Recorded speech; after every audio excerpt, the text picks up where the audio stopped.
Michael Olise Real Madridga kerak emas va hozir men nimaga bunaqa deyotganimni tushuntirib beraman. Agarda sizga ham bu jamoa qiziq bo'lsa, hoziroq Madrid Yuragi kanalimizga obuna bo'ling. Albatta Michael hozirda dunyodagi eng yaxshi hujumchilardan biri, ammo u klubimizga qo'shilish uchun bitta, hatto ikkita o'yinchimiz jamoani tark etish kerak bo'ladi.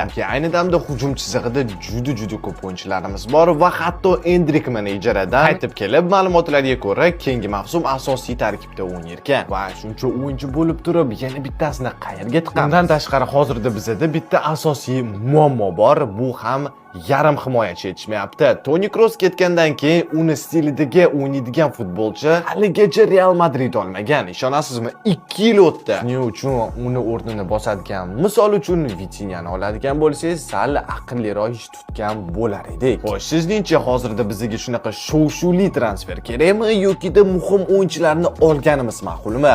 Izohlarda yozib keting. Aytgancha, jamoamiz qaysi futbolchilarga qiziqish bildirayotganligini yetkazib yubormaslik uchun Telegram kanalimizga obuna bo'ling.